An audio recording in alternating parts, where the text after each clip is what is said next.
The suburbs, a place where new parents from the city move for easier access to goods, schools, safe streets, affordability, and space outdoors for their children to play. Studies have shown that greater access to greenery and physical space has a positive impact on brain sizes, particularly in the prefrontal cortices, the region of the brain responsible for critical thinking and emotional processing of children. However, there's a dark side of the suburbs that often goes undiscussed and may in fact be the root of so many of America's social and economic problems. Urban sprawl has been a feature of American cities since the end of World War II, with vast amounts of government money put into the creation of suburban housing outside of the dilapidated and decaying cities in order to give another option to the more affluent members of the society. Distance from the suburbs to the city, as well as within the suburbs between living areas and those things needed for life, such as food and water, common areas for people to meet, children to play, as well as retail and employment, has created a situation where cars are happy, but the people themselves are torn apart. The allure of the suburbs is understandable given the United States culture of individualism and ruggedness. As Henry David Thoreau, author of Walden, put it, it will be some advantage to live a primitive and frontier life, though in the midst of an outward civilization, if only to learn what the gross necessaries of life are and what methods have been taken to obtain them. This ethos overtook American culture in the mid-19th century and would take the country by storm into the 20th. This notion of individualism, creating the suburbs, has, however, led to many of the sociological ills plaguing the United States. It all comes down to the great expanses of space in the United States, which serve to separate people from one another.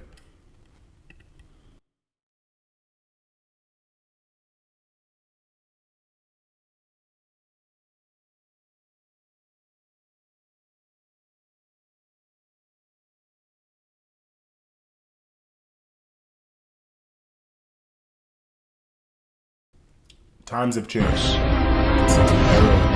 1825. It links the eastern seaboard to the Great Lakes. Like the steamboats, it spawns cities along its route.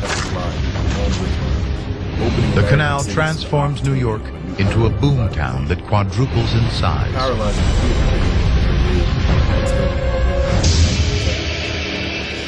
Now it's time to get America's roads working. Stands a good chance of being a mugger. It does not occur much these days, and it hardly occurs at all to young people, as stated by Alan Earnhardt in his book, The Great Inversion and the Future of the American City.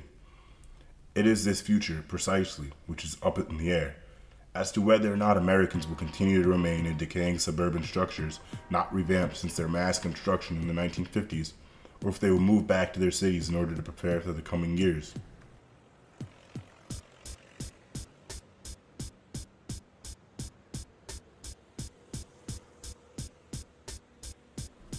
Humans have basic needs of food and water, community, work opportunities, and retail, which the suburbs complicate due to the vast distances between everything. A new model for living must be found, for the current way of living is highly unsustainable and in fact detrimental to human health, since it deprives people of these basic needs. Beyond the human cost, there is a vast If you are economic obese, cost British due to the researchers say inefficiencies in it's this way of unlikely life. you will be able A to study was slim down published in to the a Journal normal of weight. Economic Literature That's according to a new on the study performance of published in US the American transportation Journal of system. Public Health. Caution ahead, where it was shown that the cost of transportation inefficiencies exceeds $100 billion due to various factors such as excessive structural stresses on bridges, surge costs for parking, and damage to cars and trucks due to roadways in poor conditions. From this report, which is very extensive and detailed, is shown that a model which reduces the distances between things would be able to substantially reduce these costs as well as the human costs of this way of living. One model proposed is a mixed-use model of residential areas being physically linked to business and retail, thus compacting human living space as to be within walking distance of all necessary amenities. Mixed-use residences provide the best of both worlds, as the natural environment can be easily included in such a settlement through planting of trees and gardens and such, and the inefficiencies due to transportation mentioned before can be largely avoided due to the compactness of it all. Furthermore, the transformation of the current setup of cities surrounded by rings of suburbs into mixed-use development throughout provides ample opportunity for economic development, providing not only jobs in the construction of the new human habitat, but also creating spaces where a greater diversity of jobs available to residents are abound. Take, for example, the revitalization of the DC metro area, known as the DMV.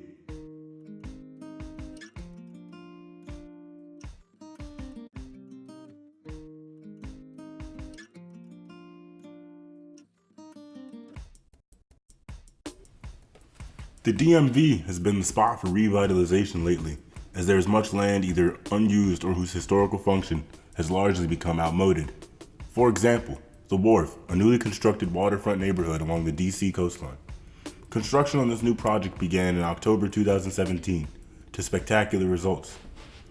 DC has 26 miles of waterfront, but until now has not had a true waterfront community, says Monty Hoffman, Chief Executive Officer of PN Hoffman, the lead developer on the project in partnership with Madison Marquette.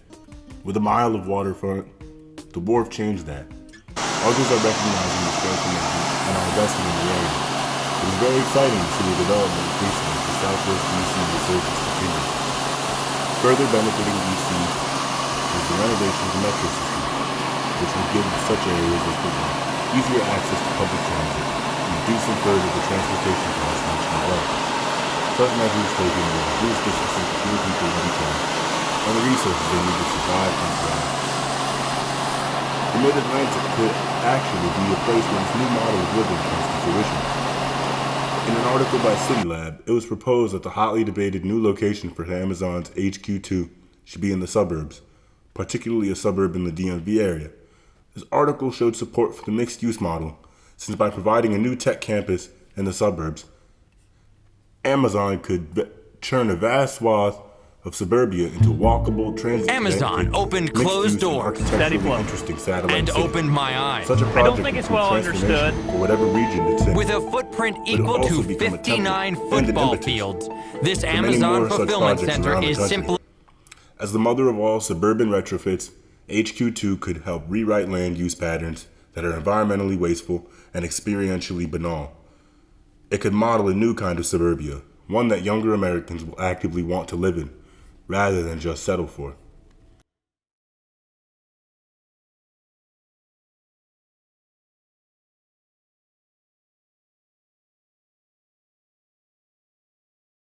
Another area to consider is Richmond, Virginia, which saw a former cotton mill transformed into 25 industrial boutique loft apartments in the Old Town neighborhood by developers CAS Riegler and the architect Cooper Gary's DC office. Projects like these can help create blueprints for future developments that want to emphasize sustainable and restorative aspects in these types of buildings, says project architect Brandon Lenk. This demonstrates not only the economic benefit of transformation from the current model of cities surrounded by suburbs into mixed-use areas, but also the human benefit.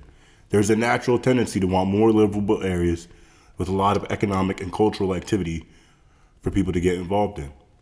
While suburban living has its purported benefits, these benefits merely come from this being the status quo. Clearly, the blueprint for change and settlement is there, as are business incentives. More importantly, however, is the fact that the people in the United States are dying for change. Urban revival in the 21st century has the potential to create a much more humane and human environment for people to live in and work, and can enable the United States to continue to be a livable and in fact greatly improve standards of living in the process. Thank you.